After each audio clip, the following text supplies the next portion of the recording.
Therefore ask the Lord of the harvest to send out laborers into his harvest.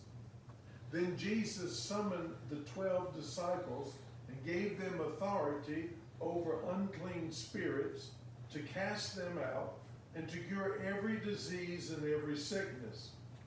These are the names of the 12 apostles. First, Simon, who is known as Peter, and his brother Andrew, James the son of Zebedee, and his brother John, Philip and Bartholomew, Thomas and Matthew the tax collector, James son of Alphaeus, and Thaddeus, Simon the Canaanian, and Judas Iscariot, the one who would betray him. These 12 sent Jesus out. Then these 12 Jesus sent out with the following instructions. Go nowhere among the Gentiles, and enter no town of the Samaritans, but go rather to the lost sheep of the house of Israel. As you go, proclaim the good news. The kingdom of heaven has come near. Cure the sick, raise the dead, cleanse the lepers, cast out demons. You receive without payment, give without payment. Take no gold or silver or copper in your belts, no bag for your journey, or 2 tunics or sandals or a staff, for laborers deserve their food. Whatever town or village you enter, find out who in it is worthy, and stay there until you leave. As you enter the house, greet it. If the house is worthy, let your peace come upon it. But if it is not worthy, let your peace return to you. If anyone will not welcome you or listen to your words, shake off the dust from your feet as you leave that house or town. Truly I tell you, it will be more tolerable for the land of Sodom and Gomorrah on the day of judgment than for that town. See, I'm sending you out like sheep in the midst of wolves. So be wise as serpents and innocent as doves. Beware of them, for they will hand you over to councils and flog you in their synagogues, and you will be dragged before governors and kings because of me, as a testimony to them and the Gentiles. When they hand you over, do not worry how you are to speak or what you are to say.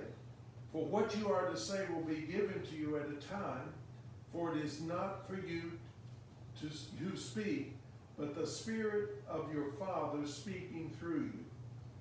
Brother will betray brother to death, and a father his child, and children will rise up against parents and have them put to death, and you will be hated by all because of my name. But the one who endures to the end will be saved. When they persecute you in one town, flee to the next. For truly I tell you, you will not have gone through all the towns of Israel before the Son of Man comes. The Gospel of the Lord. Praise to you, Lord Christ. Some mornings don't go exactly like you planned. We have Zoom. We had no trouble setting up Zoom, but I got to the office this morning and my computer would not communicate with the printer at all.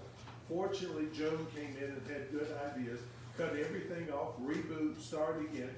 So we got stuff going here.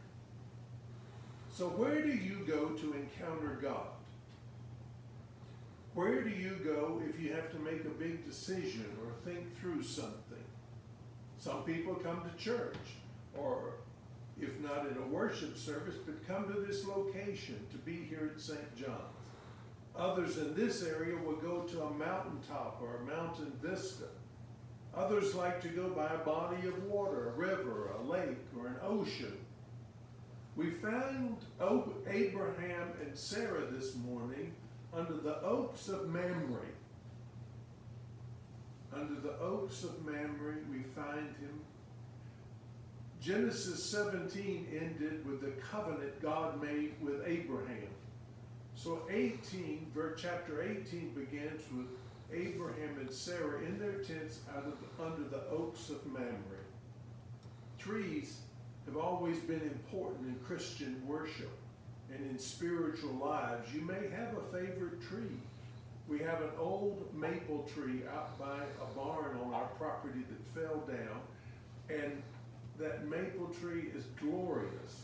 I guess somehow it was missed, and maybe beside the barn it didn't have to be cut down in timber management, but it's a beautiful, huge oak tree. When my daughter got married in this church a few years ago, my daughter-in-law painted a picture of that oak tree, and at the reception, people took their thumbprints and put them on the tree, put their names as leaves on that tree. Trees can be very special. I'm told that enslaved African Americans in the 1800s worshiped out under the trees called bush arbors. They were holy, hidden places, and many African American churches today can trace their roots back to those bush arbors. In Ethiopia, the Orthodox Christians worship in church forests out under the canopy of trees. These church forests can be held by churches or monasteries. I'm told they can be 5 acres or up to 1,000 acres. Trees can be special. My wife Pam surprised me when we were in Jerusalem. We stayed in a hotel, and near the hotel was the Razzouk's tattoo artist. That family had been in business since the 1300s in Jerusalem.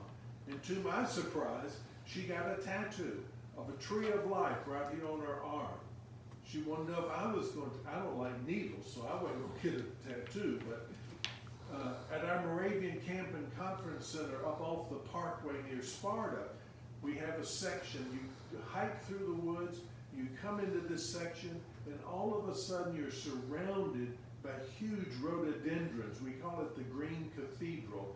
We often take groups there to camp during camp sessions. A side note, Camp Henry's not going to meet this year. First time ever. And that's the same for many church camps, whether it's the Methodist at Junaluska or the Presbyterians at Montreat or the Moravians. It's a sad time when we cannot have youth and children at camps for the summer. It's a beautiful microcosm of the Christian life and community at those camps. That's another side effect of this pandemic. So we find Abraham under the oaks of Mamre. 3 people walk up. Hospitality is shown. He runs into the tent, tells Sarah, take the flour, make the bread, do all this stuff, prepare it for our friends. The text says that the men were talking to Abraham, not the men, the angels were talking to Abraham and telling him that he would have a son. Now Sarah was in the tent and laughed. She said, I'm 90 years old, Abraham's 100. Are we going to have children or a son now? And the people asked, the angels asked Abraham, where is Sarah? He said, well, she's in the tent.